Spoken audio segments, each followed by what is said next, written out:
Hey, Prime members, you can listen to Watch What Crappens ad-free on Amazon Music. Download the app today. Hey, y'all, it's your girl, Keke Palmer. I'm an actress, singer, and entrepreneur. On my new podcast, Baby, This is Keke Palmer, I'm asking friends, family, and experts the questions that are in my head. Like, is OnlyFans only bad? Where did memes come from? And where's Tom from MySpace? Listen to Baby, This is Keke Palmer, only on Amazon Music. Crappens. Watch what crappens. Watch what crappens. Who cares what happens when there's so much that crappens? Watch what crappens. Watch what crappens. Who cares what happens when there's so much that crappens? Well, hello and welcome to Watch What Crappens, the podcast for all that crap we love to talk about on ye old brovs. I'm Ronnie. Guess who I'm with? He's cute, thin, he's smart, he's productive. Okay? How often do you hear that about someone? What a productive person. He's lovely on the inside now. He smells like a strawberry. His name is Ben Mandelker. Hello, Ben. Hi, Ronnie. How are you? Good. I hope I don't smell like a strawberry, because then I would have a very difficult time living with myself. Hey, strawberry is a delicious strawberries. smell. You don't have to smell like little tiny seeds that get in between your teeth, okay? Let's put your phobia aside and appreciate the good parts of strawberry. I hate strawberries. I hate them, but I know you meant well when you said that. I'll just say, how about like lemon verbena? All right. It's a more adult smell. I'll give you that. So we have finally announced our final two cities in the Watch What Crappens Cheater Brand Tour. They are Boston, the Wilbur Theater, and the Foxwoods Casino in Connecticut. You can get tickets for all of those at watchwhatcrappens.com. We're going to go on tour very soon. We start in a couple of weeks, which I cannot believe. But hey, it's going to happen whether we believe in it or not, okay? Kind of like Jesus, okay? He's there whether or not you believe. So here's a list of all the cities, just because we've announced new ones, then we announced some more new ones, and we're like, okay, we're not going to announce them anymore, but now we are. So listen up. If you hear your city, go to watchwhatcrappens.com to click on the link, buy a ticket, okay? We're opening in Austin, Texas on February 2nd, so real soon. Then we're going to Dallas, then Phoenix, then Los Angeles, Charlotte, North Carolina, Atlanta, Georgia, Denver, Salt Lake City, Seattle, San Francisco, Toronto, Philadelphia, New York City, Washington, D.C., San Diego, St. Paul, Chicago, Columbus, Boston, and Mashantucket. Well, I didn't even know my favorite potato was represented by its own state name, but there you have it, Mashantucket. Well, Mashantucket is Foxwoods, just so everyone knows. That's Foxwoods Casino. Mashantucket. Mashantucket. So we're doing that. Also, the LA show, which is on February 24th, that is our annual Golden Crappies Awards show, and that's going to be at the Wiltern Theater. So that's the 24th of February. Super psyched. This is a Crappens On Demand day, which means you get to see us. Hello on demand people. We're on Patreon, and that's also where you'll find our other video recaps and our bonus episodes and all that. Also, as you know, we moved to Wondery Plus this year, which we're super excited about. Everything is still free. Just sign up for all that stuff if you want ad-free. And also, we do 2 Wondery Plus only episodes a month of Dwell Hello, which is our House Hunters recap episode. I think I got all those announcements in there. Yeah, I think you did a great job. I just want to say something about the Wondery thing, because I know some people are a little confused.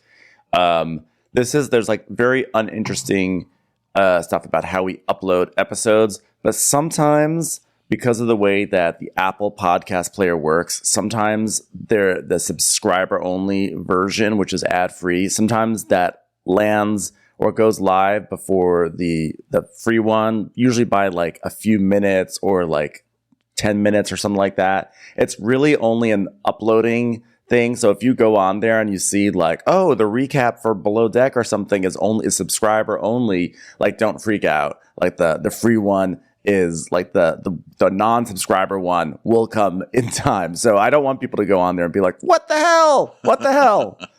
The technicalities behind it are not interesting. Just blame Apple Podcasts. But they're intense. They may not be interesting, but trust us, they're intense. It's been they're like intense. Little ER show back here. We're like, wait a minute. We're like walking really fast down a hall. We're like, wait a minute. What about that episode? What about episode 1957? Are the ads in the correct place? What is playing in the very beginning? What is the opening ad in the beginning? Can we get a check?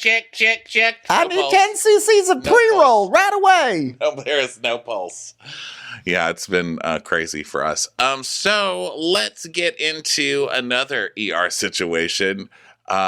Southern hospitality. Guys, well, you can't spell Southern without ER. And you can't spell hospital without hospitality. How about that? Or the other way around, yeah. You can't spell George Clooney without ogre.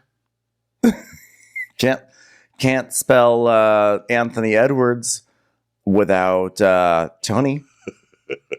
If you take out the H. Wow, you're really minimizing Tony the Award impact winning. of that one. Yeah. Well, I didn't know who to go to next. I went to Anthony Edwards. I guess I could have gone with Noah Wiley. Kyle Richards. Kyle Richards without spelling Itch. Rich. Itch. Yeah. Anyway. Which you can kind of get from watching this show. Because, man, do these people fuck. Okay, fuck each other. Fuck themselves. Fuck the trees. This is a young cast with a healthy sexual appetite, to which I say, you go, girl. But do it over there. I'm trying to keep it clean over here. Okay? And I don't know about the rumors about sitting on toilet seats. I will not be sitting on toilet seats at your restaurant. Called Republic or not. Right? Yeah. They're getting wild. I mean, even Bradley has shown maybe 0.03% of personality all season long, and even he's getting a lot of sex. Bradley's just getting blowjobs wherever he goes. I mean, what the hell? And how does any self-respecting show have a gay pride where the only guy who gets a blowjob in the alley is a fucking straight guy? What the hell is that about? That's not fair. Thanks for the gay pride episode. Glad we get to watch people come out 30 times an episode or a season. Okay. Thanks for that. Can we see a gay guy getting a blowjob? That would be nice. Don't say you're for equality and then feature an episode on gay pride about some straight dude getting blown in an alley. Whatever. I don't have to go write this shit myself. That's true. You bring up strong points. So let's dive into it. Much like a lady in the back alley of Republic. Let's dive into it, okay? So we have our previouslys with Matt. Maddie's doing the previously this week. Previously on Southern Hospitality, it was a great week for Joe when Leva finally gave him a promotion, and it got even better when Mia gave him a little something extra on the kiss cam. And then we see Leva going, I innately see you as a leader, so it's like innate. Yeah, Joe with his doe eyes, looking like a deer in the headlights at any time he sees like a Diet Coke glass going by. Where's that going? Where's it going? Oh, it's going to the table? Okay, cool. Natural born leader. It's innate. So then, meanwhile, my week went downhill with the return of a former employee who Brad cheated with while he was dating my roommate, who's great, who you'll never see because she's probably been hit in the face with the ugly stick, but whatever. I'm not really one to judge. I'm just the star of the show and the leader of Republic. But to my credit, I tried to put the past behind us, and then it just cuts to her last week saying, "Who said I had a problem with Reagan? Who said I had a problem with Reagan?" Put the past behind us. Too bad no one got the memo, and Reagan's birthday celebration turned into a court case. And then you hear, "Oh, look, his daddy's a lawyer. Look at him go." Reagan getting back at Will. And then, "You licked peanut butter off of his dick." The big accusation against Emmy at one time, apparently licking peanut butter off Bradley's dick. Yeah. And then Maddie's saying, "You know what's funny? I hate peanut butter." I'm like, well, it's not funny because you weren't licking the peanut butter off of his dick. Well, that is continuing to happen. I don't know. Actually, it's not funny at all, and I don't approve of any hatred of peanut butter. And for all of you people who have stopped peanuts from being served on the plane, go fuck yourself. And don't try and tell me that 9,000 million of you suddenly have a peanut allergy all at the same time. I'm not buying it, and yes, I know one of you out there really does. Stop bleeding from the eyes right now. I don't mean to offend you. Everybody else, though, shut up. And Maddie, stop your peanut hatred in your opening. I will not accept it. Yeah, but you know what I do love? Music. So now everyone's waking up. Like my waking family. Up. I love my family. I love family loves music like my family does. It's like Bach, Beethoven, me. Have you ever heard of rock and roll? It's so good. You ever heard of pop music? So everyone's waking up now. Can I tell you a story since we're not paying attention anyway? Well, I'm not really paying attention anyway. So sure. Because my first note is whistles. Okay, that's my first note. Okay. I guess someone's whistling. Get this. Last night, I go outside to take out the trash, which is rare, okay? So sorry, little tiny flies who love to fly around my trash, but it has to be done at some point. So I'm going outside, and I don't have an attached garage, right? So I'm going outside, and it's real quiet and weird out there because, you know, I'm in Texas. And I hear...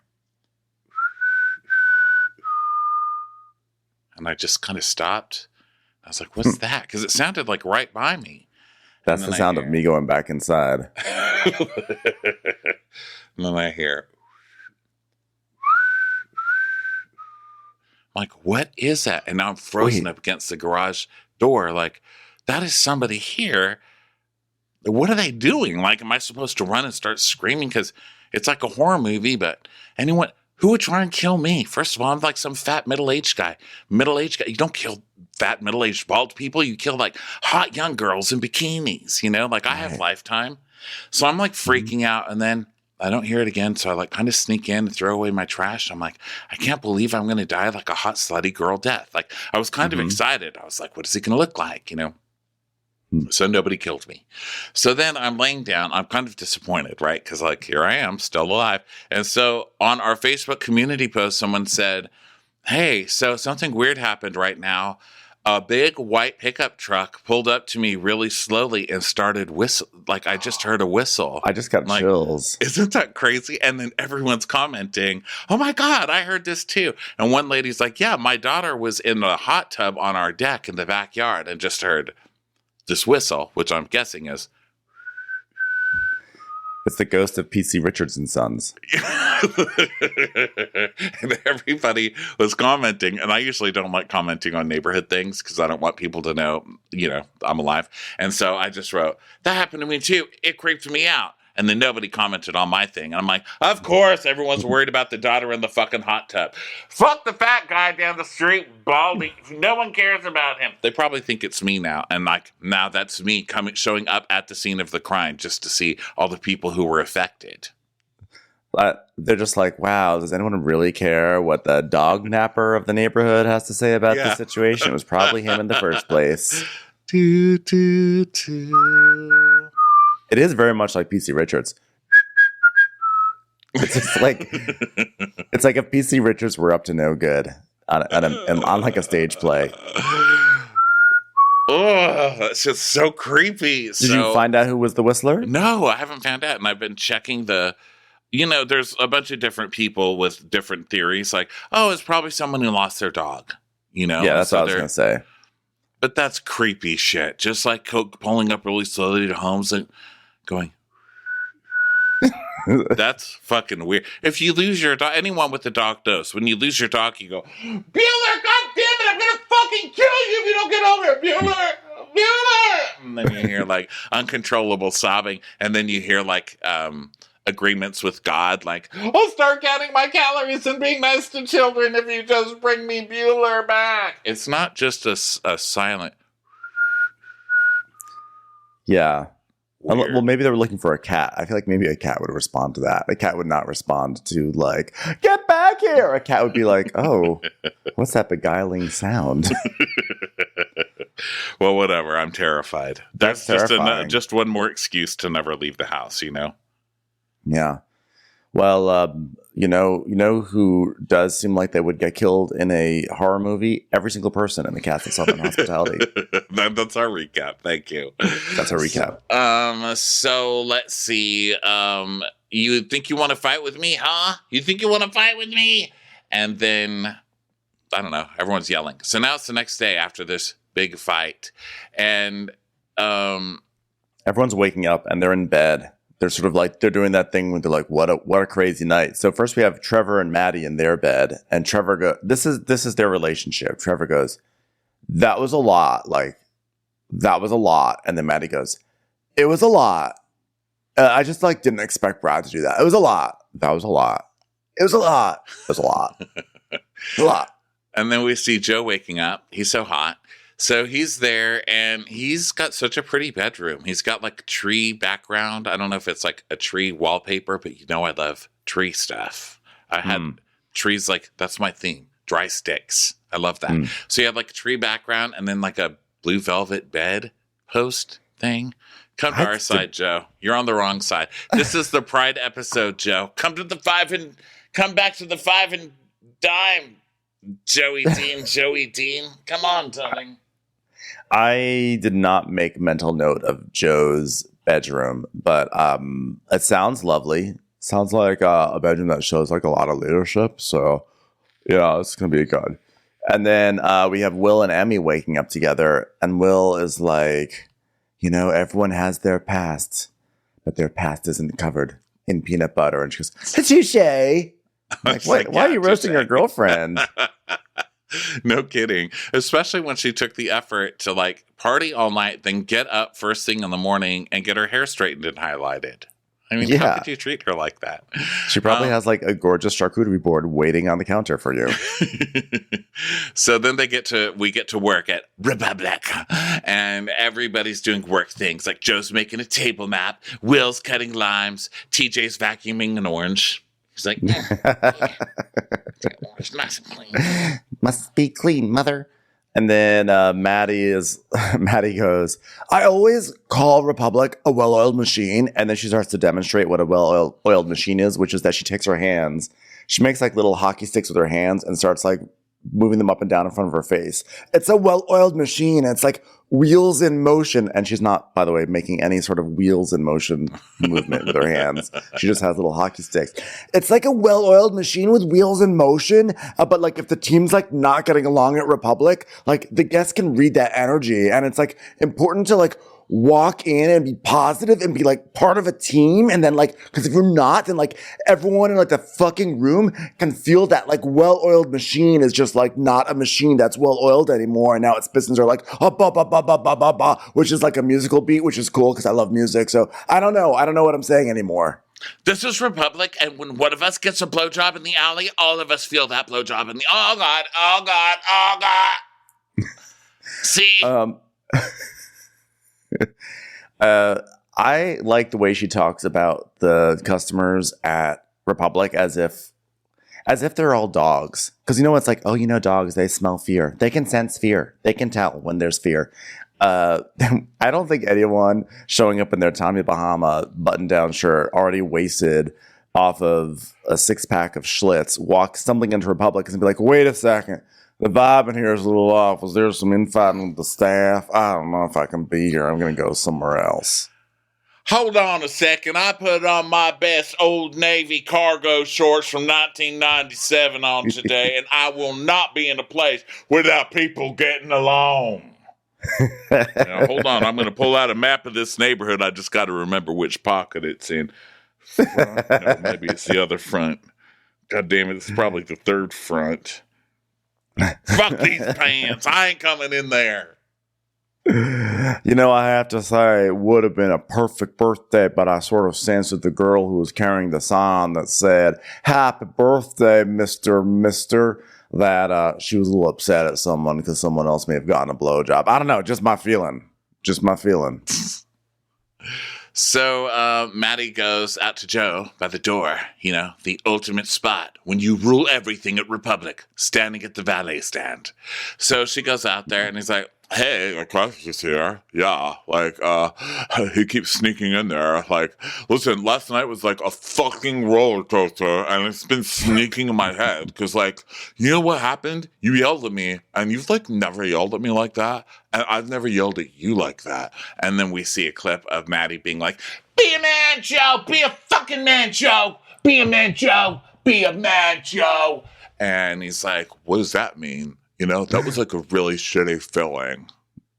Well, I think that we both got rattled and like how we should be like de-escalating a situation. And then all of a sudden this random girl named Eva comes out and it's like, hey, Maddie, I sold you two for 3 men, like 2 1.5s of, oh, yes. Okay. I don't know who that rando was. Okay. Anyway, my thing is that like, this is your chance to tell the truth, Joe. Yeah, it was your chance to tell the truth about that. And he's like, yeah, but it was a horrible time, a horrible place for that. And she's like, but we were at a bar. We weren't at work. You know, so it was a great place. Like, it was a great place for that. And he's like, but it was her birthday. It was Regan's birthday. I mean, come on. Like, I'm still friends with Regan. Okay? I'm still friends with Regan. But Joe, like, no matter what, because by the way, you know how like Maddie is constantly doing like turns one hand into like a ball and the other hand into a mitt. She's always doing like this thing when she talks. She's like, no matter what, like we are in the business of de-escalating, which we all know means we have to, after this, go to an office building and take out the escalator, okay? And we are leaders, okay? And that means that when you're going out, like you can't be yelling, okay? De-escalating. You're the one who was yelling. What are you talking about? I know. She literally was like yelling when they walked in. She's yelling and coming for Regan and telling people all these secrets and shit. Your fault. It's your fault, man. And he's like, are you fucking kidding me? Because you guys are like yelling. And I'm like, I mean, like, you have Trevor here and now that. And she's like, yeah. But like, the more you dig into Trevor, the more you dig in, is the more you escalate the situation. And then you see what I'm saying? Like, you dig, escalate, dig, escalate, dig, escalate. Dig, escalate. Do you understand what I'm doing? Do you understand? Do you see it? Good. I'm glad we had this talk.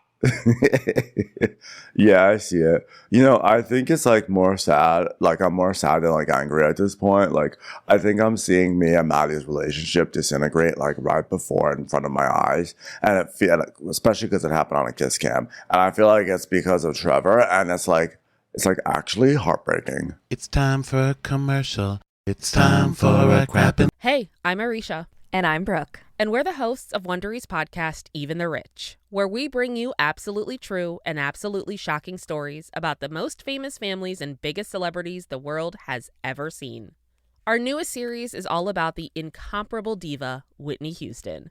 Whitney's voice defined a generation, and even after her death, her talent remains unmatched. But her incredible success hit a deeply private pain. In our series, Whitney Houston, Destiny of a Diva, we'll tell you how she hid her true self to make everyone around her happy, and how the pressure to be all things to all people led her down a dark path. Follow Even the Rich wherever you get your podcasts. You can listen ad-free on the Amazon Music or Wondery app. It's commercial. And then this lady comes up and she's like, hey, you Joe, I'm somebody's mama. Can we have a party? We're supposed to be here for an engagement party. You got a table? Somebody told me to come talk to you. You like that? You like mom boobs? Get over here, get your head in my mom boobs. Like, all right, okay, work comes first. Work first. Hey, now wait a second, you two. I get the sense that this well-oiled machine of a club isn't quite well-oiled right now. Are you guys being a team? Because I'm not going in there with my boobs if you're not a team right now. I'm saying that right now. So you can tell when people aren't getting along because this is the lowest energy sparkler dance I've ever seen in my life. Because normally they're like, we're sparklers. Yeah, we got sparklers. And right now they're just like, oh my God, look, we have sparklers. So I can personally tell a difference. And then their sign is like, you are beautiful. But then it says like in parentheses, not you, just like pointing down to whoever they happen to be passing. Oh. I mean, it's really a rough night tonight at Republic. Yeah, that is rough. Yeah. So then now it's like partying, and so Maddie goes up to Will and Emmy by the bar, and she's like, "Hey, did you guys sleep like babies or what last night? Did you listen to music when you sleep? Because I listen to music. You ever heard of music before? It's so good." And Will's like, I'm not necessarily mad at anybody because like the truth is like the truth, okay? And like the truth is out now. And Maddie's like, yeah, like, you know, Bradley, like that's the kind of guy that would like fuck your girlfriend and then he would like show up in your face the next day. Yeah, that's like what he does, you know, like overruled, Sustained. I'm practically a lawyer. So Maddie's like, yeah, like they want to come for our past? Like, bitch, I'll talk about your present day. Okay, I got to get back to work. Work first, guys. Okay, good team effort. So then TJ's like, guys, Cameron's picking me up in the alley, so I have to leave. Bye. And so he tells Seemed like for a moment there, Ronnie, you were going to get your wish. Yeah, TJ. I know, but I was like, of course, like, but you're the gay guy, so you need to go out the front. You know what I mean? Like, we need to up our games here because the straight people have stolen back alleys from us. So it's time to tell your possibly closeted boyfriend that he needs to stop picking you up in alleys. Yeah. So TJ tells us, being a gay man in dating in Charleston is literally impossible. I mean, you show up on a date with a Hoover and everyone's like, what's that? And I said, well, you don't have a vacuum that you bring as an accessory? And they say no. And I said, well, fine, this isn't going to work out. You know, you have to really lower your standards because for a long time, the only man I would date is a man named Dyson. And that's it. Shockingly, I couldn't find one in a town of stupid names. I could not find one Dyson. Here I am. So he's like, many men here are just not accepting of their sexuality and they live in secrecy. And you know what? I'm too old and I'm ready to have a life with someone and I need it not to be a secret. Okay, I respect that. I would just like to say being a gay man dating anywhere sucks. Yeah. Yeah, probably that's especially universal. For you. I just have to get my complaints in there as well. Okay.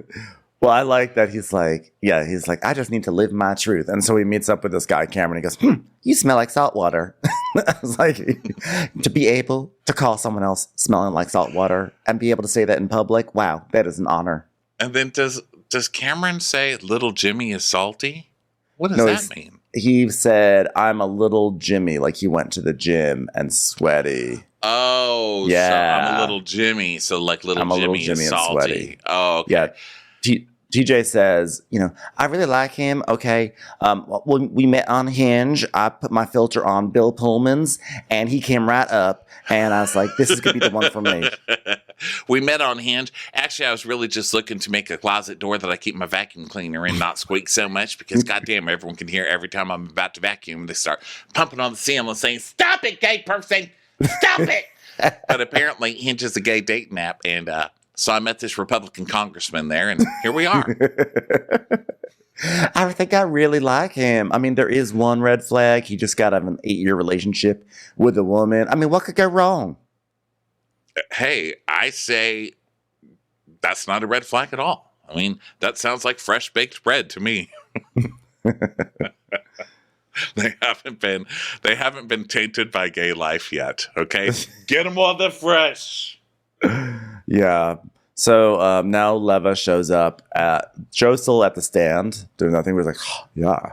And so Leva shows up and she's like, hey, Joe, how's it going? He's like, yeah, I'm feeling great. Like, especially I wasn't expecting my promotion like to come that soon. So like, that was like the first real promotion I've ever gotten. I told my dad and he was like, that's really, okay, Joe, that's enough. Look, okay, you can't do this stuff. Okay, look at this. And she shows him a video of him kissing me on the kiss cam at the baseball game. Leva, you're fucking the owner of the clubs. You understand that, right? You own the clubs with your husband. So I don't know that you're really the person to be giving the lecture on keeping work and love separate. But, you know, here we are. So she's like, you can't go to trashy events like this and make out on camera. And he's like, oh, my God, what? Where'd you find that? She's like, kisscam.com. Where the fuck else, Joe? What were you watching this morning? I need people, if you're going to work at Republic, I need you to have your finger on the pulse. I need you to be watching Kiss Cam because that's where it's at, Joe. Yeah, he's like, wow, like, I'm like really sorry about that kiss. It's not about the kiss. It's that you were spotted at a minor league baseball game. I mean, we're on Bravo television. What is wrong with you? Okay, you cannot go to that stadium ever again. So tell me that's not going to happen again, Joe. Because you know who I hold most responsible? People in managerial positions. So act like you have sense. Act like you have at least like this much sense, Joe. Because you know what? Yesterday, you were just a guy standing at the valet stand. And today, you're a guy standing at the valet stand. Don't fuck this up, Joe. You have lost all kiss cam duties and perks and privileges.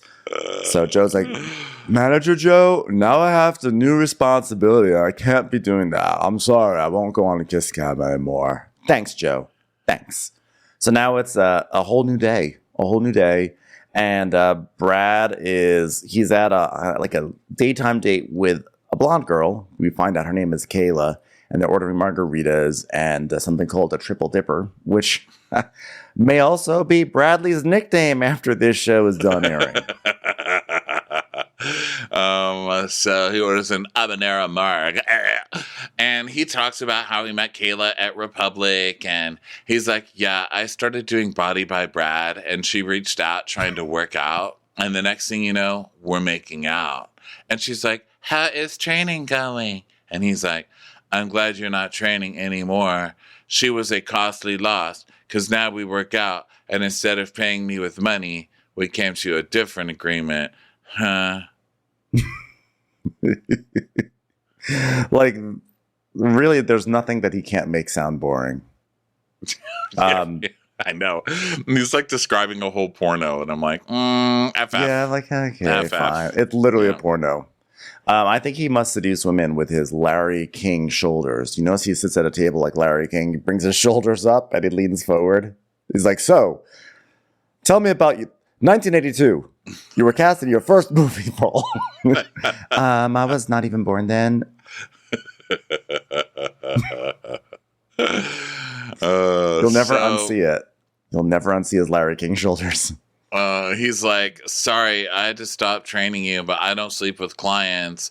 But like, I went out, but then I kind of lost my cool because like Maddie thinks that me and Reagan slept together while she had a boyfriend, and we get and Kayla goes, oh, that old story. And he's like, you've heard that story? And she goes, yeah, she's my good friend. We have so much fun together. Just two girls with huge personalities laughing and laughing. So Brad's like, yeah. And then, I was talking about Emmy and Trevor hooking up in college. And then, like, I lost my cool and I said that, like, she, like, sucked Trevor's dick with, like, peanut butter on it and stuff. And, like, who uses peanut butter? Like, what about, like, whipped cream? Or, what about chocolate syrup? And Kayla goes, it must be Jiffy. I was like, wow. Okay, this is product placement now, because how did that happen? It's like peanut butter is a weird thing on a dick because that smell is never going to come off, And like, how often do you scrub your dick? Like, that's a different kind of skin. You can't just scrub it down, Also, you have to, like, really spread it on there, I guess it could be, if it's, like, room temperature or in the microwave, you can sort of, like, warm it up and sort of get it on there. Yeah, but who's going to microwave peanut butter to put on your dick? It's going to come out boiling because, like, anything like that you put in the microwave and it comes out and it's like, you're like, ow, you were only in there for 5 seconds. Also, don't you want a contrasting flavor? Why do you want to, like, make something salty taste even saltier, The base taste of penis is like, a guy once told me this. I tried not to take it personally, but he promised me it was universal. It's like crayon. Like ball smells kind of crayon, which I can see. So it's like you have to really work on something that goes with crayon, Yeah. It's not peanut butter. I don't know what it is. I don't know what goes with not crayon. Peanut butter. I don't know either. But the thing is that it's crayon, but then there is the potential for the flavor to change very quickly and very suddenly.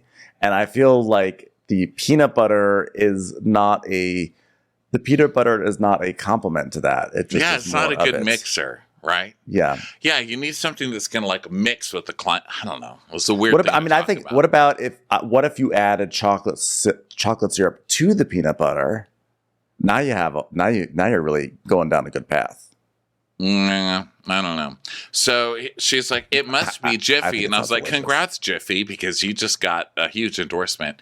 So then Joe shows up and he's like, well, it didn't mean to crash the day. I'm sorry for crash the day. And they're like, even though I saw you guys sitting over here, and a lot of guys just decided to sit down. It's like you literally just crashed their date. So he's like, And then they then say, nothing "Hey, was do you want some happening, chips so. and dip?" They say, "You want some chips and dip?" Like that polite thing. The polite offer of two, broke young 20-somethings who have their chips and dip, but they're too nice to not offer it. And Joe's like, "Yeah, sure." And he like takes up the entire chips and dip and moves it to him and just starts picking out on it. Yeah, he used the whole thing. That's a boss move he just made. He's like, "Oh, I was the guy that stood at the front door, and now I'm the guy that stands at the front door. So yeah, fuck yeah, I'm gonna eat your chips." That's right. So like, I'm kind of nervous about this week considering what just transpired. And Kayla's like, "What is spy? Who's tired?" He's like, "Transpired." It's like a big word. Because, like, I've seen Maddie at her best recently, but, like, recently, it's not her best. And I don't know if it's, like, Trevor. Like, is Trevor good for her? Because, like, she's telling me not to be friends with you, Bradley, because you're a cheater. So, like, what's up with that? Like, could you maybe not have this conversation in front of the girl he's currently dating? I know. Like, are any of you good friends? Jeez. Like, at least throw a ball or something for Kayla to chase. The only thing going through Kayla's head right now is her trying to remember the lyrics to a Taylor Swift song. She's like, "It's me, I'm the anti-hero." Wait, no, that's not how it goes. We're never, ever, ever getting back to... Fuck, how do I forget that? Fuck, Rhymes Kayla, with ever. Rhymes with ever. You can do this, Kayla. You can do this, Kay. You can do this, Lockle. Wait a minute. That's not my name. It's me, he. Isn't there a word after me between anti-hero? Or is it just, he just says he? It's me, he. So Joe goes in tattletales, basically. And then we get that, and Joe's like, "Yeah, because like she is dating like ultimately like the ultimate cheater of all cheaters." And so like when it starts hurting your friendship, is it like worth it? Because like this is not the Maddie Reese I used to work with. And then Brad and Joe have straws in the same drink, and they just start drinking them together. Like, shake it on. No. So then we go to now it's nighttime, and Mikel and TJ are sitting with Leva. And there's like lots of rainbow stuff around because it's Pride Week. And Leva's talking about how it's going to be such a busy week. And like, "I'm so glad you guys are going to Martini Monday because we have to like hit these marks and just like really kill it." She's all about like low level corporate jargon when motivating her kids, at the restaurant. She is, and she's also very like multi-level marketing, which kind of bugs me. It's like, "Oh my God, you're having a Tupperware party this week? Good, because we really need to hit those marks. So bring all your friends in who are going to buy Tupperware, and you're going to buy Tupperware too, right? Because you get it for the discounted price, but then your friends have to pay the bigger price, and then the people that we don't even know who are their friends, fucking bottle service. Everybody got this? Don't forget, one of you can possibly earn the pink Huffy bike to pull cars down on the freeway, okay?" Listen, I just want to like circle back about Martini Monday. Do you mind if we just like bump this real quickly to the top of the sked? Okay, we need to hit those marks, okay? It's really important that we're all present at Martini Monday. And TJ's like, "Well, actually, we were talking and we want to do a thing on Martini Monday. We're kind of thinking, why don't we call it Vacuum Martini Monday, and we can make martinis, but also vacuum the floor at the same time." I don't know, it's kind of like multitasking. And Mikel's like, yeah, we were saying like either vacuums, but also we could do like something for Pride because it's for gay people, because it's for Pride. We could have like a first annual Pride thing. Your first annual Pride thing, Leva, you performative ass. Well, at Bourbon and at Bubbles, not Republic, to be fair. Well, how long has Bourbon and Bubbles been out then? Let me count. Okay, let me add up how many years you've been performative. Bourbon. I mean, I kind of think if you name someplace Bourbon and Bubbles, I'm assuming the gay pride is inherent in the name.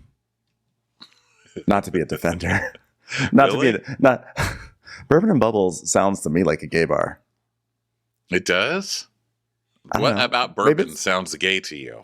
I think the bubbles goes really are for far. Bubbles are for girls, and bourbon is for boys. That's what they're doing. You know, I just feel like the bubbles goes. That's true. If it were a gay bar, it'd be called something like erection. Yeah. Erection and bubbles. An aunt who's no longer with us, but I didn't need to make this depressing. But one of my old aunts, like, what do you say? One of my aunts once told me, so what? How do you feel about being like back in El Paso, where there's like hardly any gay bars? And I was like, anywhere I go is a gay bar. See, there you go.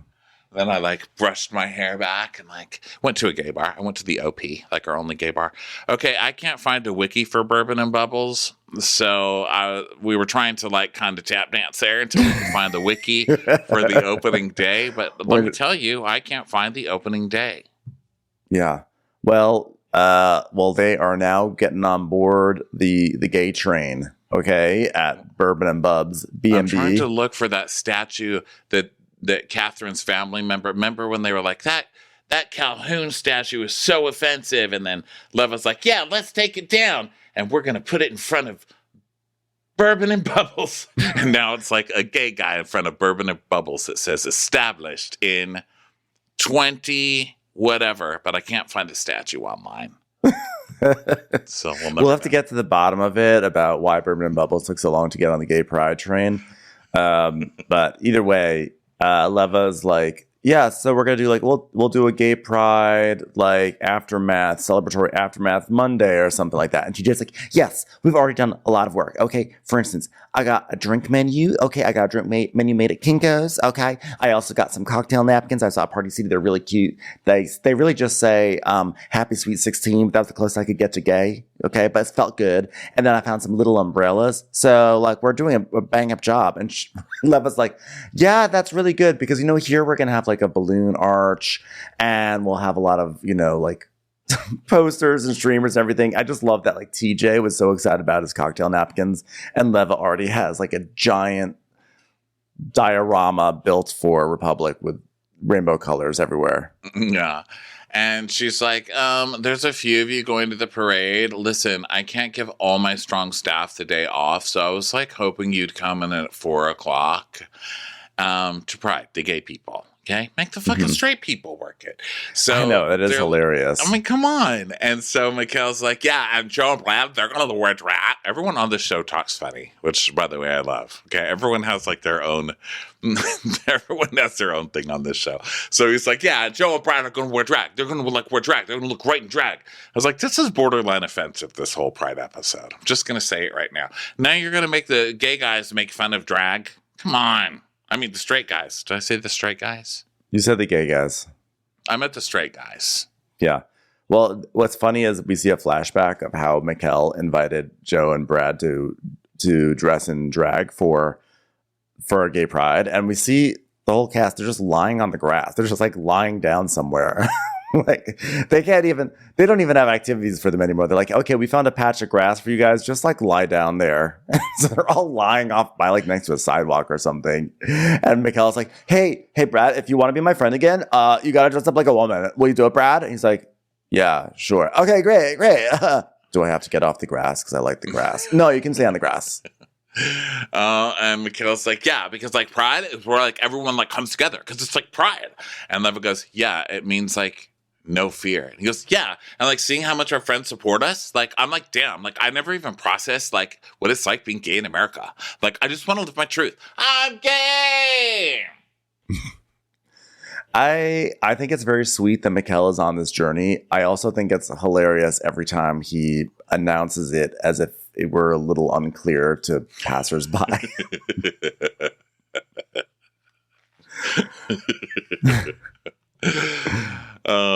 So Leva's like, yeah, because like, I mean, you have to live for you. Am I still in this scene? Like, why is this scene still going? And TJ's like, my turn.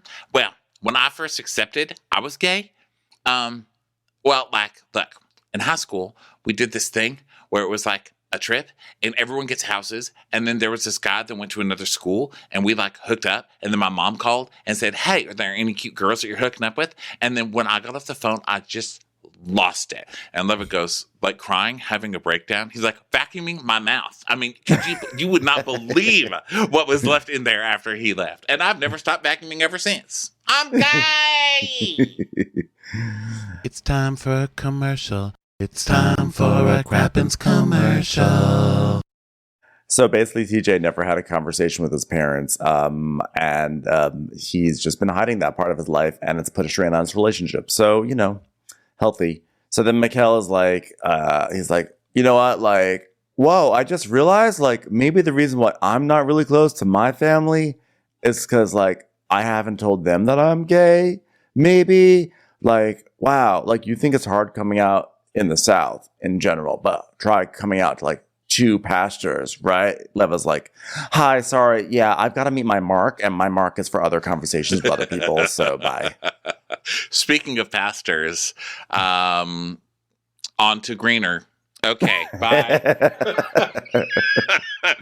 I'm sorry, TJ's story just really depressed me because, like, here we thought he was living his truth, and he's still not. So I'm just going to go over to Bourbon and Bubbles and just warn everyone, sad pride party coming up.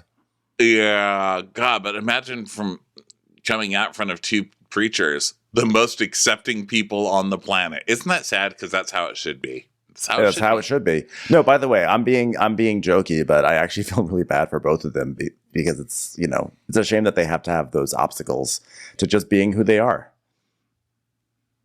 So then Mia's doing real work in glasses. So Mia's like, I have a real job and nobody forgot it. I'm hot in glasses and in my home office. So she does stuff like that. And then we never see her again, I don't think. Does she come back? She's just like, I'm working from home. Hi, I'm on the phone. Hey, just checking to see if you sent that wire out. Oh, I'm sorry. Did I misspeak? I meant to say, just checking to see if you threw out your frozen chimichanga that's taking up the break room. Karen. So then Bradley's working out because it's Bradley. And then we see Maddie on a motorbike with Trevor. And she's like, are we going over the bridge? Oh my God, holy shit, are we going to go over the bridge on this? This is fucking crazy. We're going to go over oh my God, we're on the bridge. We're on the bridge right now. We're going over the bridge right now. Oh Jesus, this bridge is doing something to me. Well, it's not shutting you the fuck up. Oh my God. Take the bus. What an honor for us to see someone go over a bridge for the first time in their lives. I did not know roads could go over water. This is insane right now. I saw a funny dad joke on Reddit. They were talking about the Ravenel Bridge. I don't know why.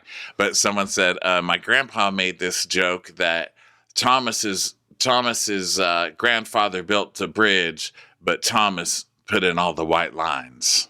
They're like, ha, ha, ha, ha. I thought that was a good one. Good grandpa joke. Well, Joe is now looking at his empty fridge and eating peanut butter, notably peanut butter.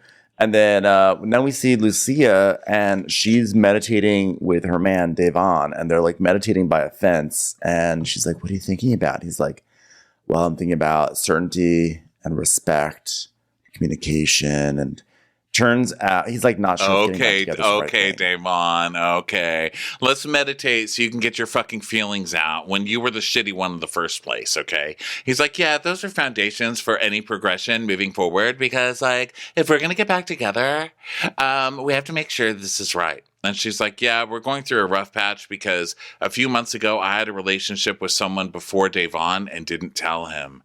But then he went through my phone and he found it was before you. You don't get to fucking meditate for forgiveness when somebody fucks somebody before you. Get rid of Devon. That's what I say. Loser. Yeah. But also, like, it seems like they're going through like a real storyline with real personal stakes. And the producers are like, yeah, let's just like put that in the montage with Mia calling into the office. Thanks. Okay, bye. I was like, okay, way to do Lucia dirty. So now we go to TJ and Cameron. They're True. I mean, it is a real relationship, real stakes. They have a kid. I get it. But when you're meditating to forgive I'm like, no. You deserve. It was probably an editor like me. He was like, no, fuck that guy. Put him right after the home office scene. Okay. Put him right after the chimichanga, absent mark. Oh, there's a squirrel running by my window. I just want to say, also should have been part of the montage. It should have been like Maddie going across a bridge and then just a squirrel walking on a wall. The squirrel be like, oh my God, are we going on the wall? So now we're at the aquarium, TJ and Cameron are. And Cameron is like, hey, did you ever have a pet fish when you were little? And she's just like, I had fish tanks, but no fish, just tanks. Just look into them. I was a fish tanker. Have you ever vacuumed a fish tank? See, I learned everything from Give Me a Break. And Cam's like, well, I had a betta fish named SpongeBob, but he only lasted 1 week. But then I got a turtle. That was really hard. Do you like snakes? TJ's like, yep. Watch out for Cam. He doesn't give a fuck who he kills. Okay, that's what I'm getting from that line from Cam. Yeah, I agree. How did you feel as a betta fish owner hearing that Cameron's SpongeBob fish did not last very long? Were you upset? Fish are very difficult. I will say that right now. Fish are a lot more difficult than you think. My betta baby Gorgeous is doing fine, but my other ones aren't doing so. Really? It's up and down. I've lost a couple. And then I look up, I'm like, what did I do wrong? The pH balance is right. The ammonia level is right. The temperature is right. They got heaters. They got this. They got that. And you just never know. And sometimes the answer is like, fish fucking die. There's a guy on YouTube. It's like, fish fucking die. You never know why. Okay, let's move on. Then he just puts another fish in there. My sensitivity level is too much for that. It hurts me when like a little fish dies. I can't take it. And did you ever name your new baby snail? And is the baby snail part of a snail infestation, or is it just a baby snail? No, people, calm down. Oh my God. Like, if there's a snail infestation, I'll take the snail off and put it in another thing. It's going to be okay. I'm never talking about this snail again. I can't believe how much controversy a snail would cause. But I can't see it right now. I took a picture and showed you the other day, and it was real teeny tiny. But the fish downstairs, why are we talking about this? The fish downstairs. because there's actually a scene in Southern Charm about fish and mentions a betta fish. It's actually surprisingly a relevant tangent. This is why nobody comes out of the closet there, because it's like the snails. They're afraid that there's one little snail baby, and then boom, it's an infestation. We're all gonna die. But yeah, the snails downstairs had babies a while ago, and I mean, I think there's like 6 grown snails in there, because apparently their lives are just like that. I mean, they come out and they immediately grow to be humongous, and they just, I don't know, they form little clubs and stuff. Wow, so you have 6 snails in there now? That's I have crazy. A ton of snails. I don't know. I need to go count them. That's the infestation. Maybe. I mean, is that bad? I don't know if it's bad, because I was curious after you messaged me about that you might have an infestation. I looked it up. And I mean, they do take care of all the bad stuff in the bowl. I think it's just a matter of how much you like having all those snails in there. Yeah, what do I care? They're cute. Yeah. So speaking of infestations, here we are back on Bravo. So I did like this little aquarium scene because Cam, that was a red flag, Cam, okay? I had a betta fish, but he died. So then I got a turtle, but that was too hard. Do you like snakes? It's like, Jesus. Are you on to humans now? Is TJ like your first human? I worry for TJ.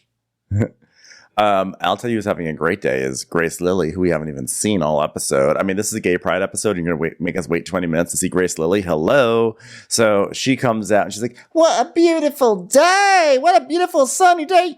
The sun. Oh my gosh, the sun is my best friend. If I'm sunbathing, I like to be nude, naked all the way. My whole life I felt misunderstood and judged, okay? Especially by the moon. Moon doesn't know me. The sun knows me, okay? I think it's because people want any reason not to like me. They say, oh, she's too pretty. She's too suntan. She travels the world. She goes to Tulum and meets fabulous people.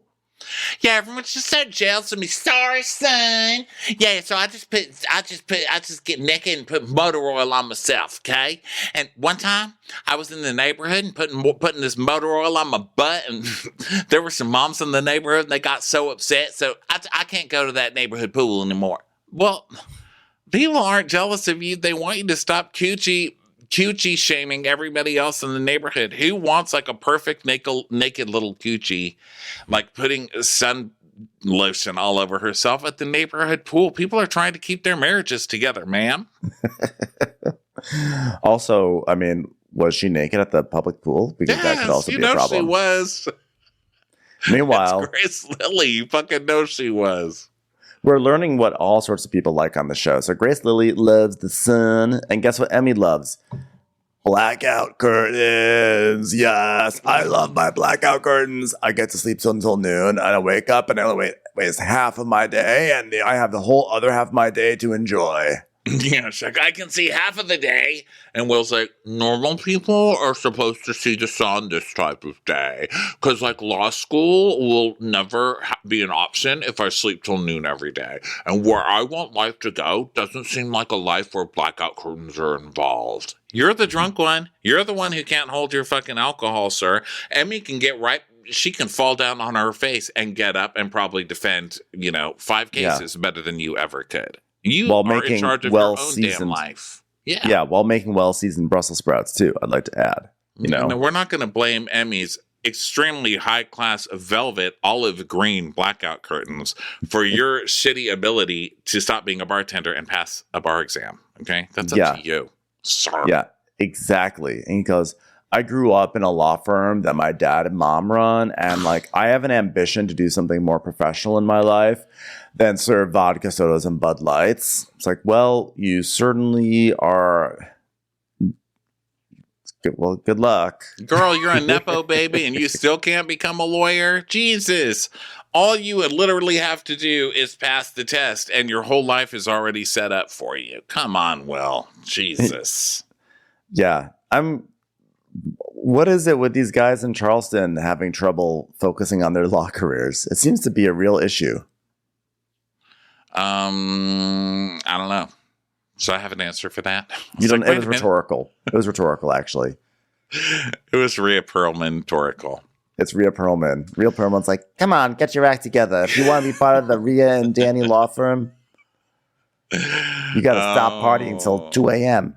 So, yeah, he blames her for him not passing law school. And then he's like, yeah, I can't do vodka and soda the rest of my life. And Emmy tells us her life vision. She's like, I see Will on like my 40th with him having like his own law firm. And like we got 2 kids in a nice house in Charleston. And he's sitting with her in the diary room. And he's like, this fantasy sounds more you than me. She's like, well, if you go to law school, study, get a degree, and we get married and have kids, then I'll get rid of my blackout curtains. Okay? I'll get an eye mask. I think those curtains will be up for a long time. So, yes, but good for her because that's the bargain. You tell me how to live my life when you're fucking paying for it. That's right, sir. That's right. So now we go to Mikel. Mikel's going to do round 2 of a coming out scene because he already came out to his friend. And his friend was like very chill about it. His friend was like, I got you, like no matter what. So he's like, well, I need to get more of a response. So let me do it with my dad now instead. So he goes and meets up with his dad. And it's the same thing of like, I've never told my dad that I'm gay. I'll have a rosé, please. Thanks very much. But then he starts talking about how his parents divorced, and he goes, "Funny story. I never learned how to ride a bike because it was something I was supposed to do with my dad. But then like that's how I knew my parents were together because like I took my training wheels off. He took my training wheels off, and then I never saw him again. Funny story." I was like, I'm crying. I don't know. This is very sad. That was sad, but this is crossing my limit that I made a long time ago of 1 coming out scene per show, okay? I'm not coming to a show every week to watch somebody come out of the closet. You got it. You got your My Sweet 16, and it was with your friend last week who was kind of hot, and maybe you can blow now, sometimes after church, okay? That's it. That's all you get from me. I've hit my limit. Ben, take it from here. Well, so, he's basically talking. Mikel's talking about how he's really doing all the stuff in the nightlife scene. And he says, he goes, I'm doing things that I never thought I'd be able to do just from taking a chance, a simple chance. And he's like swigging his rosé with his pinkies up and everything. He's like, I don't know if my dad knows. I don't know if my dad knows. And so then he moves on from rosé to a martini, which he spills. An espresso martini. His dad's like, listen, I see you out there living your life. I mean, look, that's your story. You don't have to tell me. Now, I did enjoy the really long drunken voicemail you left about how you realized that you could carry ice from a machine upstairs to a bar. That was impressive, but you don't have to tell me every little thing. And he's like, I'm pretty sure my dad's telling me that, he doesn't want to know. Like, you don't have to tell me. So, I mean, what am I supposed to do with that? And yeah, the dad's like, look, you just don't have to tell me. And then Mikel starts to he revs himself up. Like, you can tell he's about to say, like, Dad, I'm gay. He's like, well, the thing is, and then his martini just falls over. And Dad goes, that was God. That was God's way of saying, we got it. We got it. We're moving forward. And he's like, listen, it doesn't matter where you go, Mikey. You just keep pressing because everybody's proud of what you're doing. We can see that you're a good boy, okay? And he's like, yeah, he doesn't want to talk about it. I mean, I guess he just doesn't want to talk about it. And he goes, now when everything is done, will you come back and sing for us? And then Mikel is like, yeah. He just starts singing full out at the table. And the dad's like, God, if only this kid were gay. I mean, he would really have gone places by now. Man, we could really market him, and help our church out if only he would come out of the closet. It was actually so lovely. They start harmonizing together. It was so sweet. I loved it. So then we go from this very, very sweet moment to Grace Lilly putting Brad in drag. And Brad goes, my drag name is going to be Rose because I'm a beautiful rose and a beautiful flower, but I have thorns. Like, that's not how drag names work, Brad. Yeah. So then they decorate the bar, and Will's gotten koozies that say, you're beautiful. He's like, I think that works. And then he's like, law school isn't 100% yes for me. And I've spent years cultivating knowledge and hospitality. I mean, I would just need Leva to give me more responsibility. More responsibility? You just put out the You're Beautiful cups. Take a load off. Okay. Baby steps. Yeah. I mean, I think that's what Leva is looking for in one of her managers. Someone who doesn't quite have enough willpower to seek out on Amazon some simple rainbow cups and just find something at CVS and it's like, this will work, right? So then Joe comes and he gets his makeup done and he comes out in his pink wig and his dress. And Joe's like, we have VIP tables. And Leva says, I literally just saw Bradley and dead. I'm dead. I literally died. I'm not even here anymore. And Brad goes, I'm Rose. I'm Rose. I'm Rose. Okay, guys. So not everyone is scheduled to work today, but these leaps on days like this make actually a big jump. And you guys took the initiative. Kudos to you guys. Hopefully everyone else will show up. We got to hit marks. Okay. I'm going to circle back around as per my previous email. Okay. Thanks so much, guys. So we can't really tell how busy it gets because the camera shots are so close up on just the staff partying. I don't know if anybody's there. You can't really tell if this is a big thing or not. So Mikel comes and he's like, yeah, it's pretty cool to see manly men wearing dresses. This is what pride is. It's supporting. Which is really not. I feel like if a bunch of straight guys showed up kind of in mocking dress of drag queens, they would get their ass kicked at LA Pride. What do you think? I think, I can't tell because this was encouraged by a gay man, so support in that way it's supportive. But I agree, there's that element of appropriation, yada yada yada. That's not appropriation to me. To me, it's more look, I'm so straight, I'm dressed like a fucking girl, so don't anybody think I'm a fag. That's what I'm getting from it. Okay. I don't know. So, it's rubbing me the wrong way, okay? But guess what? So does literally pride. Everything that happens today. Everything getting rubbed the wrong way is part of their gay pride experience. So, so Grace is like, they're bad bitches. They're complete bombshells. Like the sun. What's up, son? They might be the baddest bitches on King Street. And no one's there. And so Emmy shows up with Trevor and somebody, and Mikel has a date named Chris who's really cute, and he's like, I met this guy and we hit it off. It's going to be such a great pride. And so we just see him partying, and Madison tells us, after the Griffin, I think the vibe is just off with people, and I like feel like this is like team bonding, and it's like this is just what we need. I was like, because the Griffin. Ever since the Griffin, it's been crazy. It's like our well-oiled machine is back and well-oiled again with peanut butter. So then TJ's Cameron shows up again, fresh from murdering some small animal somewhere, and Leva's like, oh my God, like, y'all look like you could be on a sailing magazine or something. TJ's like, thank you so much. She's like, I didn't mean that as a compliment. And Cameron's like, TJ's going to be a great sailor one day. And Leva goes, oh my God, he's talking about the future. Love him. And TJ's like, yeah, I think I found a good guy. It's refreshing. Today I went to vacuum and I opened the lint compartment and it had been emptied. So.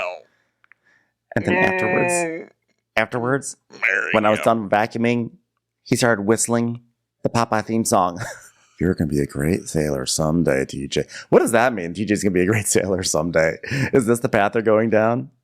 Sailboat racing? I guess TJ likes boats. I mean, I don't know. I don't know. Does he like boats? But he like boats in like an old-fashioned way, like old-fashioned boats, old-fashioned sailboats. I don't know. I think they're at that point in dating where like maybe he has like a nautical decoration, and Cam was like, oh, so you like boats? And TJ's like, yeah. And so Cam's just trying to be supportive. Like, he's going to be a great sailor one day. I'm just waiting for them to both like bust out in full sailor uniforms. New York, New York, what a beautiful place. Beautiful town, the bounce is up and the battery's down. The people riding a hole in the ground. New York, New York, it's a hell of a town. Ba-da-da, ba-da-da, ba-da-da. Oh, don't trigger me with that. I'll go on forever with that. I love that one. Wow, I had no idea you loved that one so much. Come on, Ben. I had no idea you like sailing. Ooh, burn. Okay, so then we go to Lucia and Bradley, who are driving together. Oh, by the way, Mikel's just dancing around going, it feels so great living my truth. Which is actually pretty cute. So yeah. Lucia and Bradley are driving, and they're talking like they're like best friends. And so Lucia's like, yeah, we haven't had time to talk because like, I mean, Devon and I were taking some space because he won't stop trying to tell me off through meditation. And it's really annoying because like I have to sit there silently and like listen to him telling me off between hums. Like, fuck that. It's like the worst way to get told off ever. Yeah. Especially because we're doing like Linda Cardellini meditation and that shit is weird. So then,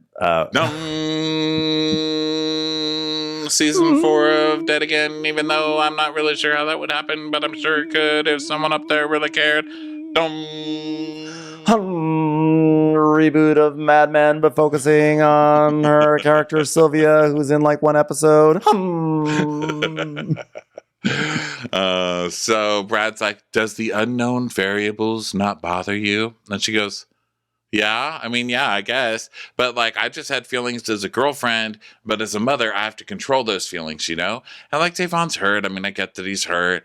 It's just rocky waters. And then we see a clip of him mad that she's late. And he's like, well, I've got anxiety because you were late and I didn't sign up for that. I'm like, guess what? You became a father. So you signed up to be anxious all the fucking time until your child is an adult, a fully functioning adult. And you can take the responsibility for that along with Lucia and stop just jetting whenever you feel like you no longer have to take responsibility because your meditation has told you you don't have to. You are in this, so be in this to win this, sir. Don't make me come over there. Yeah, and Lucia's basically like, you know, she's like, I'm not sure where we go next. I'm sure we'll get over this. She's basically in like a relationships crossroad. And Bradley's like, yeah, so can I tell you about a text that Kayla got? It's like, okay, I guess we're done with Lucia then. Also, I have to say, one thing that like really cracked me up was done with relationships that actually matter. Could change like actual the world. Meaningful relationships that could impact a child. So at the top of the scene, I thought one thing that was funny was that Brad was describing his relationship with Lucia. And he's like, yeah, we're not like these other people who have like vampire relationships or who live like vampires. We actually wake up in the morning. Like Lucia's sort of my best friend. Whenever possible, we work out. Sometimes that's all you need, you know? Someone who wakes up at the same time as you and likes to work out. I mean, basically his whole life is all his relationships are centered around his ability to work out with people.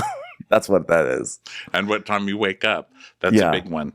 Waking up is a big contributor to relationships. Like waking up at the same time as somebody. Yeah. So, because it's hard to hide judgment, right? Like you and I live in different time zones. I live in Central. You live in LA Pacific. So it's always 2 hours later than me. And sometimes, I get up at like 7:30 because I'm an old bitch. 7:30 or 8. So I'll look down at my text and I'll be like, wow, Ben hasn't answered my text since last night. And it is 9:30 in the morning. What a lazy bitch. Like, what a fucking loser. I can't even believe I've built a life with this person. And then the other part of me is like, but Ronnie, you're 2 hours apart and it's only 7:30 his time. But the other part of me doesn't care. No, I feel that pressure. Know that I'm awake when you're asleep and I naturally just feel better than you. And I feel like it what makes the happens relationship is, uneven. Well, no, I feel that pressure. I feel the pressure. I know that you're awake because I feel like there are a lot of days where you're like, okay, I just took notes on 3 shows, so ready to record when you are. And it's like 8 a.m. for me. And then it's like, okay, I'm going to do my work. But then on your end, you're like, well, since you've been up since like 5 hours before I woke up, you're ready to take a nap. So you're like, let's start recording so I can take my nap. So I'm like, I have both the like, oh, he's been awake and I have to play catch up and I have to put him to sleep. That's true. And you really, there's no upside for you because at night when you're stressful. Awake and I'm asleep, like I go to bed at whatever, midnight, you can't even be like, ha, stupid's going to bed early, because I still win because I'm being responsible by being in bed earlier. You see? Like, I win. So I did not have breakfast today. I did not have breakfast today because of this. I was like, we're not, Ronnie needs to get his afternoon nap. He wants to record the episodes so we can take his nap. Okay? So don't I'm worry, waking up. I don't take naps anymore. Do you know why? Because I quit nicotine. I still am smoking this nicotine-free thing until I kick this. But it's been 4 days without nicotine, so I've kicked nicotine. That's good. And all I drink now is this matcha powder shit, which is the new meth, I guess. I mean, listen to me even in this recap. I'm jealous. I'm like I didn't even furious have for 10 today. seconds, and then I'm fine. And then I'm furious for 10 seconds. I'm jumping out of my seat from this fucking matcha. That's not matcha. That's Bravo. But the point is that Ronnie wakes up earlier than I do by dint of his geographical position in this country. Right. And it's you. So, like, I love you no matter what. I love you no matter how lazy you turn, through the years together. But if this was anybody else, I'd be like, I'm sorry, we can't be friends. It's not working. It's hard. I woke up at 8 a.m. today and got right to work. To work. And I still was behind. Because I'm like, there's no way for me to not be behind. Oh, there goes the squirrel again. There's no way for me to not be behind because I'm literally geographically behind. And I'm not going to be one of those people that's like, I'm going to work on Central Time. I'm going to work on Pacific Time. I'm a competitive person. I'm going to eventually just move to Australia so I could beat all your asses. Be like, it's tomorrow already. Okay, so the point is, Brad and Lucia have a talk, and Brad is mad because he's like, okay, so I've been seeing Kayla, right? And it's like, for the first time in a long time, I've been like truly interested. And like, she used to work as a hostess at Republic, so she somewhat knows Maddie. And so Maddie, this guy needs to pick up the charisma, because right now all I see is an Instagram filter talking. It's putting me to sleep. Yeah, he's lack of charisma Carpenter right here. So either way, he is just denying that he's a cheater, etc. He's like mad at Maddie. Because Maddie told this girl that like he's a cheater and you need to watch out. And he's like, what the hell? Like, why would you do that to somebody I'm dating? And she's supposed to be my friend, and it blows my mind. And he's like, yeah, she's implying I'm a cheater, and I've had 2 girlfriends in my life, and I haven't cheated on either one of them. So now we go to Maddie, who's shopping for sneakers with Trevor at Cola Kicks. And Trevor's wearing a Cola Kicks shirt, so I wonder if he works at Cola Kicks. So Maddie's like, so are you going to come to like Martini Monday today? It's like the first annual gay pride thing. I was thinking we could have like sex in the back room or something like that. And Trevor's like, do you think that Joe Bradley will be there? I mean, sometimes like he's like been showing up for shit and sometimes he hasn't. So it's like hard to know, you know? I'm looking at who owns Cola Kicks. Adam and Josh own Cola Kicks. Because, yeah, they're getting some major representation on this show. Because she's like, look, let's wear, like, the twin shoes we got at Cola Kicks. Yeah. So he's like, yes. Trevor's like, speaking of the team, what's going on with Bradley? And she's like, yeah, I mean, he's nice, but he's skanky and he's shady as fuck. And we literally caught him in the alley getting his dick sucked by a girl who's not even his girlfriend last week. Yeah, so like I went up to Kayla and I was like, hey girl, have you ever heard of music before? It's so good. You guys also, by the way, like being friends with like Sierra and this whole Reagan situation, I just want to say, protect your heart. Like that's all. Just like protect your heart. Okay, because there's a well-oiled machine here, and when it stops being well-oiled, your heart could get hurt. So protect your heart, girl. Yeah, because, like, I've known Kayla forever, and, like, she worked at Republic before Bradley, and so she came in to talk about her relationship, and I was like, protect your heart, because, like, I feel like that's broad. You know what I mean? Because, like, protect your heart, that just means safe. I mean, like, maybe I was saying, like, take fish oil pills. You know what I mean? But, like, I'm not saying, like, hey, I watched Brad get his dick sucked in the back alley, because that did happen. That did happen, okay? The day before, I opened the door, and he's getting his dick sucked, okay? So, like, protect your heart. You know what I mean? You're welcome, Brad. You're welcome. You're welcome, Brad. I just basically outed what you were doing in the back alley. You're welcome. So then Bradley's like, so Lucia, get this. Maddie texted Joe Bradley, you know, if you had a girlfriend, Brad would try to fuck her. Like, damn, can we not move on? Invest that shit into your relationship so it actually works out this time and he doesn't fuck someone else. Yeah, and then we go to Pride Monday. Gay rainbow drinks. There's like martinis set up and all the gay pride colors going down the bar and stuff. And they're like bottles and buppies or whatever. And so Mikel's like, yeah, me and TJ, like, we want a really upscale version of like Pride. This is going to be way better. Like, booze and bubbles. It's going to be like so much better. Yeah, he's like, it's gonna be the upscale version. And so Grace Lily shows up and the doorman opened both doors. She goes, oh my gosh, double doors just for Grace Lily? Oh my God, you'd think the sun was walking in here right now. And Mikel's like, Christian's coming today, Christian's coming. And TJ goes, don't call him 30 times, okay? Don't. He goes, I just called him a little. Stop calling him. I know you. Stop calling him. He's like, okay. So, Mikel and Maddie are wearing the same sneakers. They're all excited about that. And then Joe's talking to Will. What did you say? Cola Kicks. From Cola Kicks. From Cola Kicks. Cola Kicks Incorporated. Cola Kicks. And then Joe goes up to Will and Joe goes, yeah, it's kind of weird to see us not working. Like, you guys hang out with each other all the time. I don't understand this. Yeah, it's weird. It's weird to see you not working. I know. Yeah, it's weird. It's like crazy. Strange. So Bradley pulls Maddie aside. He's like, hey, could you come talk to me? And she's like, oh my God, I fell asleep literally in the middle of your sentence. Could you like try saying that with a little bit more energy? Okay, what do you want? And Lucia's like, yeah, if you poke a bear, it's going to bite. It's like, well, thanks for that insert. So Brad's like, so you know I want to talk to you, Maddie, right? She goes, I mean, like, I'm confused. Like, I'll say that. Like, I'm confused about it. So, maybe you could tell me. He's like, well, why are you telling Kayla to watch out for Brad? She goes, no, I said protect your heart. Protect your heart. Like, literally move 20 extra minutes a day. You know what I mean? That's all. Like, make sure you get up and you stand up and you're not just always sitting. You know, make sure you have, like, some green vegetables. Like literally just make sure you have, like, an extra jewel case for your heart CD. Okay? Like, that's all it means. You don't want to, like, leave that out on, like, on the surface where it could get dusty. Protect your heart. Yeah, but that's insinuating that I'm going to do something bad, and that's not being a good friend, Maddie. She's like, oh, really? Telling people to protect our heart's not good? Really? Like, protect your heart. I mean, I'm sorry. Do you get mad at doctors? Like, are you mad at doctors? Would you get mad at somebody who suggested you eat a piece of fish once a week over beef? Okay. Is that fair? Oh, so now, like, I'm the bad guy because I insured my DVD box set of Heart to Heart. Like, I don't understand what's wrong. Okay, like, I'm the bad guy now. I protected my heart.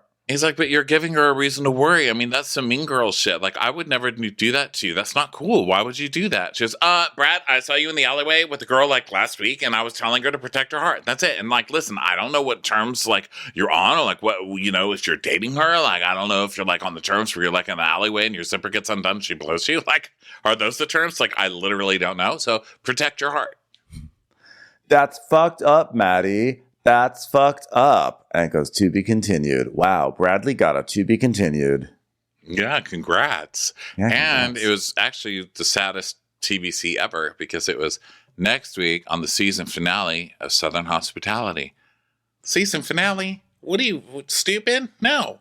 Don't ever stop shooting. They need to shoot this for 37 years while they're still broke and then start airing them all. Have we learned nothing from VPR? They got to make room for the dinosaurs. VPR's coming back. Okay, we got to have the granddaddy of the restaurant shows come back. Yeah, no, I don't like it. 8 episodes, not enough.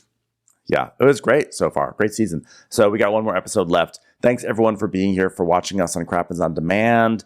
Go buy tickets to any city that's near you that we're coming to, because this tour is starting like in 2 days practically. Okay, so don't waste time because it'll be over before you know it. So go to watchcrappens.com and we'll catch you on the very next episode. Bye.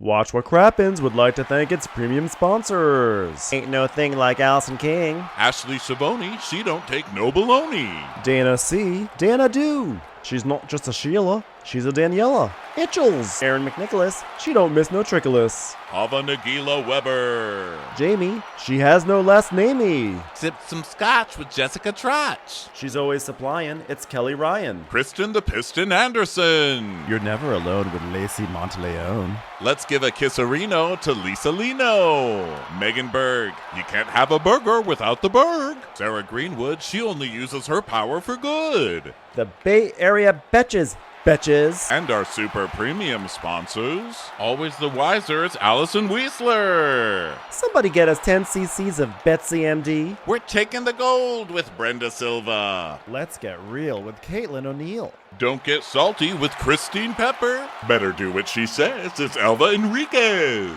Can't have a meal without the Emily Sides. Undo your fasteners, it's Aaron Kastner. Nobody holds a candle to Jamie Kendall. She's not harsh, she's Jill Hirsch. We will, Joanna Rockland you. My favorite Murdo, Karen McMurdo. We love him madly, it's Kyle Pod Shadley. Let's go on a bender with Lauren Fender. She's a good hobby. It's Lauren Hobgood. We want to hang with Liz Lang. The incredible edible Matthews sisters. Nancy Cease and Desisto.